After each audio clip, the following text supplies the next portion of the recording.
Kris Kocurek, I love him. He's my He's favorite. awesome, isn't he? He's so good, and he's so insightful. You ask him, I just asked, like, so when did Drake Jackson get on your radar, and what do you like about him? He's like, right around the combine. He's like, this guy, he's not a scout. He's just looking at who they send him. So he's looked at Drake Jackson for a couple of months, but he's just a savant. It's like he knows exactly what he's looking for, and he just lays it out. He's like, well, he's explosive. We've got an explosive first step, but then he's got this thing that I call like a secondary explosion, where after he's made contact, he has a secondary like burst to go get the quarterback. So like a lot of times, so like that's the difference between pressures and hits and sacks. It's like, I've never heard of that concept. I appreciate you teaching me. And it's like, so I love a coach like that. He's like, let me tell you exactly how I look at this. He's great. Well, there's two things that strike you when you watch Jackson. The first step get off, and then when he turns the corner, he gets to flatten to the quarterback. He said that. There's no wasted steps. Nope. And that is something that you have to teach. So a lot of these guys, it has to be taught. I mean, and that means, and there were people that were wondering about his coaching that he got at USC. So it's a gift to be able to, your first step is a gift.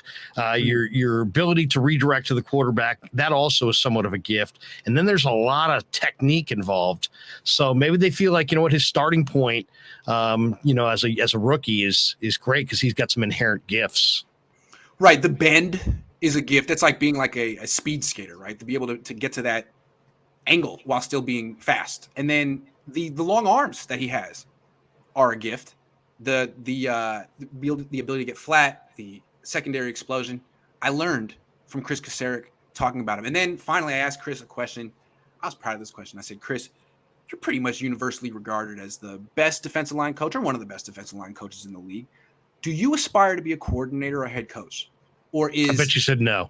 Or is D-line your passion? He goes, oh, D-line's my passion. Yeah. He said, when I was younger, I felt like I needed to keep climbing the ladder. And so I was learning coverages.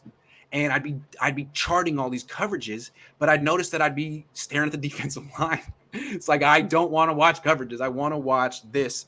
And so it's really interesting to see a guy have that kind of self-awareness as opposed to, say, Jim Tomsula, who was also a great D-line coach, but became ambitious all of a sudden and sort of got a little bit, over his skis. Anyway, this guy is such an asset to the organization. Kris Kocurek, he doesn't need, I definitely misspelled his name. Let me get that right. He doesn't need a promotion. He's going to be here as long as the Niners pay him, and he is going to keep their pass rush good forever.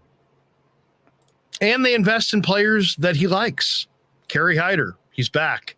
Yep. I'm sure they listen to him. If the personnel department will listen to you and you got a pretty decent eye for it, and you're the high energy coach that he is, and you've got the talent and the depth that he's got, he's in a great spot. Why would he want to leave? I wouldn't be surprised. I mean, I might say he's the best position coach on the team. Am I missing anyone? I think the O-line coach Forster is kind of highly thought of. Before Bobby Turner was very highly thought of as a running back coach. There probably some other guys on that staff that are pretty highly thought of, but yeah, I bet you he's as highly thought of as any of them. Pizza Diaper says fans that defend Javon probably defend Will Smith. That's funny. I've drawn that connection. I feel like ever since Will Smith did what he did, like he's kind of set the norm in society that like if you are offended, you can hit someone. It's like no, we got to do better. And what Javon and I did today, I like to feel like is a good example for all people. Like you can work it out, settle your differences, have a conversation, shake hands, move on. You don't have to be best friends. But you'd also have to be enemies either. Just maybe Will Smith, Chris Rock got to talk to John Lynch. Maybe he could, he could be their Jimmy Carter. John Lynch. John Lynch is the ultimate peacemaker.